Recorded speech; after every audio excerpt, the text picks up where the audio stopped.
A importância do circo na minha vida, né?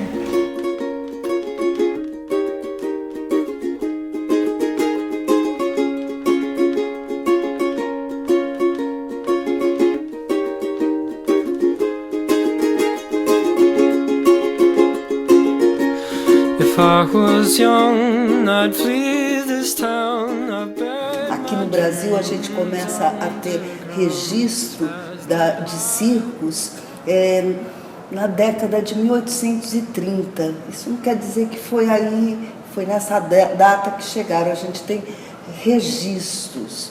O circo chega, o circo europeu. Ele chega com as famílias que vêm para o Brasil, muitas viajando em companhias que circulavam o mundo, ou como saltimbancos. Quando eles ficam e começam a viajar pelo Brasil, esse circo europeu ele vai sendo diluído em criações locais. Porque esses circos eles vão viajando e vão incorporando a cultura e artistas locais. Então o circo vai se abrasileirando, o circo vai diluindo as suas características locais. A mudança mais importante ocorrida é quando o circo, que até então era ensinado, era de pai para filho, num círculo familiar, passa a ser ensinado em escolas. Antigamente a gente ouvia: o circo está morrendo, o circo morreu e tal, uma balela, né? O circo existe desde a pré-história, tem relatos, né, de você vê nas pictografias egípcias, né, você vê malabarismo, você vê contorcionismo, você vê em jarros, então você vê que o circo vendia muito. E aí então teve uma história de que o circo está acabando, mas na verdade o circo saiu da lona.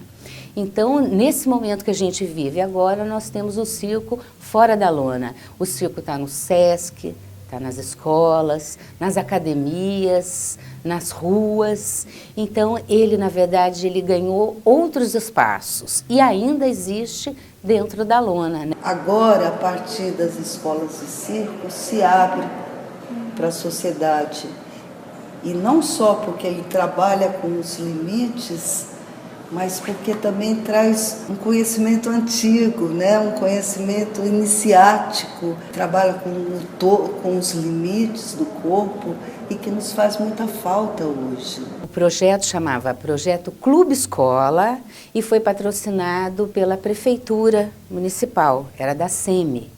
Então, era um projeto que resgatava a criança entre o horário alternativo dela na escola. Então, ela estudava de manhã, ela fazia o projeto à tarde e vice-versa, né? Era um projeto que englobava muitos esportes. Nós começamos com 5 escolas de circo em lonas. Então, ela tinha lona, tinha todo o equipamento de uma escola de circo e ficavam nas periferias. Você sempre precisa começar o seu ofício criança. E eu costumo indicar, assim, muitos amigos que têm filhos e me perguntam: o que você acha que meu filho devia fazer? Aula do quê? Vai fazer aula de circo. Bota a criança para fazer aula de circo, né? É uma questão lúdica muito forte, é uma questão atlética que para a criança é importante, entendeu?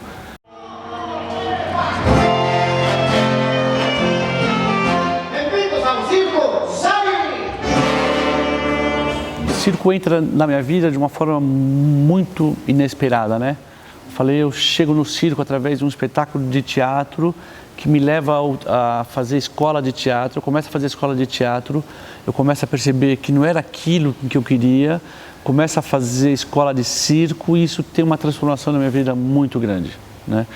Eu, no fundo, quase 30 anos depois, eu não imagino, né, o que eu estaria fazendo hoje se ao acaso eu não tivesse ido assistir o Búfalo e as Físicas. E tem uma coisa meio doida, na verdade, na minha vida, que eu não imagino, né? Eu era ligado, eu era administrador de empresas, era analista de assuntos fiscais de uma multinacional americana. Então, a transformação que o circo traz na minha vida é uma coisa muito difícil até porque eu mudo da água para o vinho, assim, né? Minha vida dá uma reviravolta muito grande. As obras de teatro, as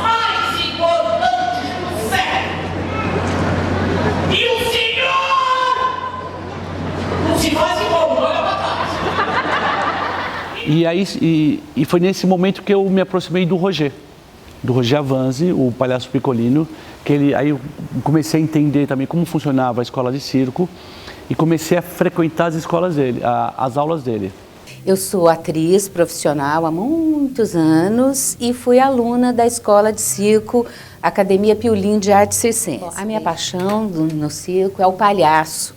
Então eu aprendi muitas coisas com o Roger, né, o palhaço Piccolino, sobre palhaço, e depois eu me aprofundei. Eu morei 5 anos em Paris e lá eu fiz bastante pesquisa a respeito. Eu fazia jornalismo. No final da década de 70, abriu a primeira escola de circo do Brasil, eu fui lá ver.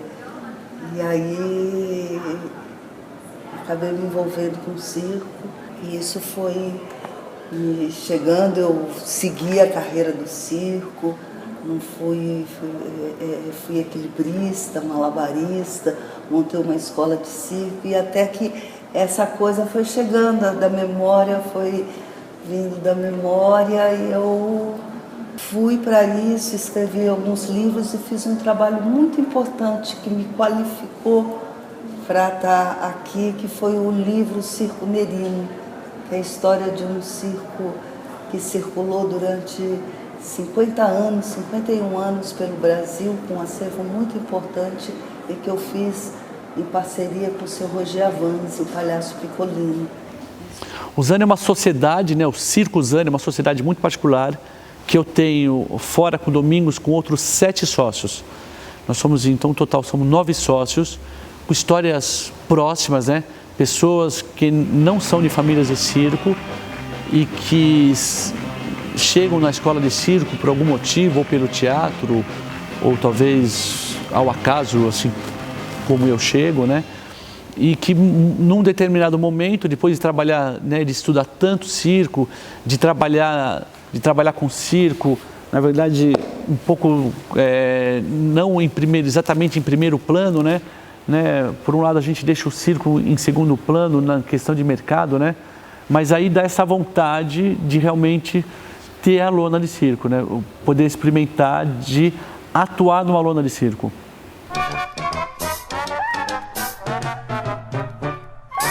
Hoje em dia no Brasil misturou tudo, né? O palhaço brasileiro é um mix. Vamos citar alguns.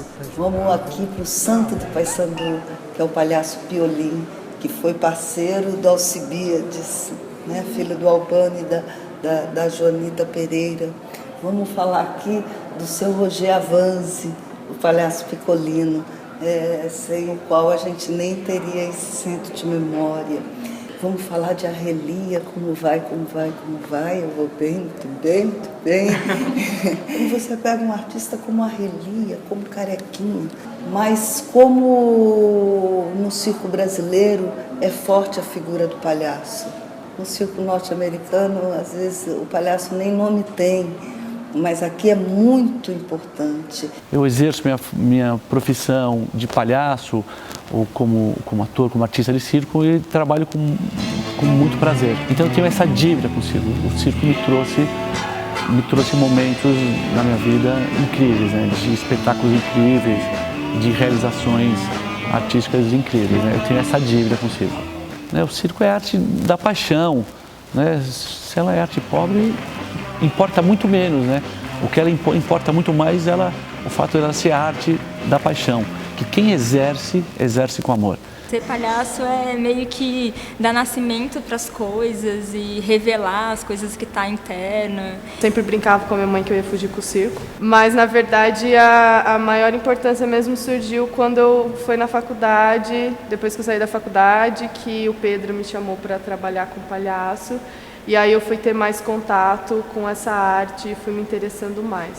Acho que são das coisas que são nômades, né? E que são de não lugar, que ainda resgatam um pouco de liberdade na nossa vida, né? Sair um pouco de si, se deixar levar pelo riso do palhaço. O palhaço tem uma importância maior ainda para mim, porque é uma coisa pela qual me apaixonei e que eu gosto muito e que eu escolhi fazer pro resto da minha vida. Eu acho que o futuro do circo talvez seja retomar a sua casinha. porque, puxa, é tão lindo uma lona quando a lona chega, você levanta a lona, a criançada da cidade corre para ver, e corre aquele burburinho, tem circo na cidade, tem circo na cidade. Isso não tem preço, a minha infância foi assim. Eu espero e também desejo, né, que a gente consiga também condições para produzir grandes espetáculos.